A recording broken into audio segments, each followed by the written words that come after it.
جس دن بیٹے نے ماں کو بوجھ سمجھ کر گھر سے نکالا، اسی دن آسمان نے اس کے لیے رزق کا وہ دروازہ کھول دیا جس کی چابی برسوں پہلے ایک بھوکی یتیم بچی کی دعا میں چھپی تھی۔ لاہور کی تپتی دوپہر میں جب زاہدہ بی بی کے بیٹے نے مکان کا بھاری لکڑی کا دروازہ ان کے منہ پر بند کیا تو اس کی گونج پورے محلے نے سنی۔ زاہدہ بی بی کے پاس کوئی بڑا صندوق نہیں تھا، کوئی زیور نہیں تھا، ان کے ہاتھوں میں صرف ایک چھوٹی سی گٹھڑی تھی جس میں 2 سوتی جوڑے اور زندگی بھر کی تھکن بندھی تھی۔ وہ چاہتی تو چیخ سکتی، محلے کو اکٹھا کر کے اپنے بیٹے فرحان کی بے غیرتی کا ڈھول پیٹ سکتی، مگر کچھ دکھ اتنے گہرے ہوتے ہیں کہ وہ آنسو بن کر نہیں بلکہ وقار بن کر بہتے ہیں۔ انہوں نے ایک بار بند دروازے کو دیکھا، اپنا دوپٹہ سر پر جمایا اور سڑک پر قدم رکھ دیا۔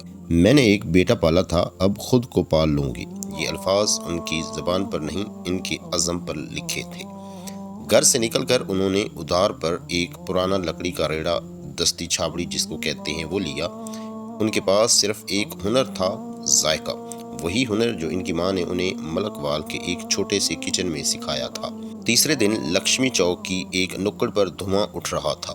زاہدہ بی بی اپنے ہاتھوں سے کباب تل رہی تھی۔ لوگ آتے، بھاپ اڑتے کباب دیکھتے، کچھ رکتے، کچھ گزر جاتے۔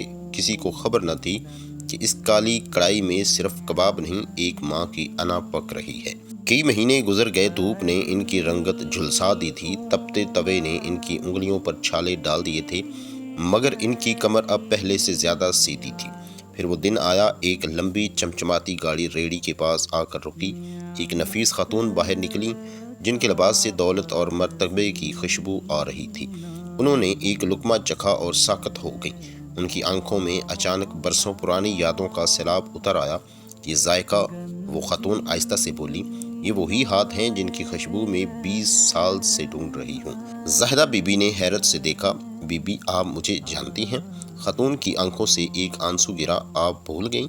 20 سال پہلے سردی کی ایک رات میں آپ کے گھر کے باہر بھوک سے نڈال پڑی تھی۔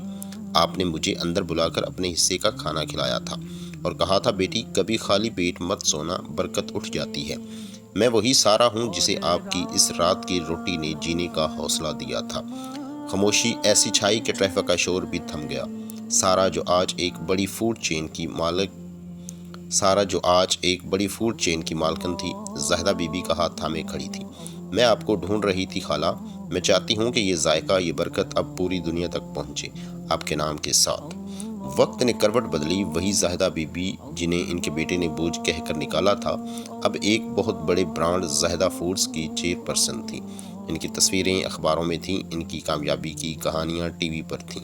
اور فرحان جس نے دولت کی ہوس میں ماں کو ٹھکرایا تھا، آج قرضوں تلے دبا اپنی عیاشیوں کی سزا بھگت رہا تھا۔ ایک شام زاہدہ بی بی کے بنگلے کے شاندار گیٹ پر دستک ہوئی۔ انہوں نے خود دروازہ کھولا۔ سامنے فرحان کھڑا تھا، میلے کپڑے، بکھرے بال اور ہاتھوں میں پھولوں کا ایک سستا سا گلدستہ۔ ماں، میں، اس کی آواز حلق میں پھنس گئی، مجھے معاف کر دیں، مجھے پتہ چل گیا ہے کہ اصل دولت کیا ہوتی ہے۔ زاہدہ بی بی نے اسے دیکھا، وہی نظر جس میں کبھی ممتا کا ٹھاٹھے مارتا سمندر تھا، اب کسی برفانی جھیل کی طرح ٹھنڈی اور ساکت تھی۔ ماں، کیا میں واپس آ سکتا ہوں؟ فرحان کی آواز میں امید کی ایک رمق تھی۔ زاہدہ بی بی نے ایک لمبا سانس لیا اور آہستہ سے بولی، بیٹا میں نے تمہیں اسی دن معاف کر دیا تھا جب میں نے تمہاری چوکھٹ چھوڑی تھی۔ فرحان کے چہرے پر چمک آئی، لیکن اگلا جملہ اس کے قدموں تلے سے زمین نکال گیا۔ مگر یاد رکھنا، کچھ رشتے معاف تو ہو جاتے ہیں مگر وہ دوبارہ مقدس نہیں ہو پاتے۔ میں نے تمہیں معاف تو کر دیا مگر اب تم اس گھر کا حصہ نہیں بن سکتے، کیونکہ اب اس گھر کی دیواریں تمہاری خاموشی کی گواہ بننے کی سکت نہیں رکھتی۔ دروازہ آہستہ سے بند ہو گیا۔ فرحان وہی کھڑا رہا، بالکل ویسے ہی جیسے اس دن زاہدہ بی بی کھڑی تھی۔ فرق صرف اتنا تھا کہ اس دن ماں کے پاس کچھ نہ ہوتے ہوئے بھی اللہ کی پناہ تھی، اور آج بیٹے کے پاس سب کچھ ہو کر بھی صرف تنہائی کا صحرا تھا۔ زندگی کبھی کبھی حساب کرنے میں وقت لیتی ہے، مگر جب حساب کرتی ہے تو پھر کوئی کسر باقی نہیں چھوڑتی۔ یہ افسانہ ان تمام لوگوں کے نام جو رشتوں کو بوجھ سمجھتے ہیں۔ یاد رکھیں، ماں بوجھ نہیں، وہ چھت ہوتی ہے جس کے گرنے سے آسمان براہ راست سر پر آ گرتا ہے۔ اللہ حافظ۔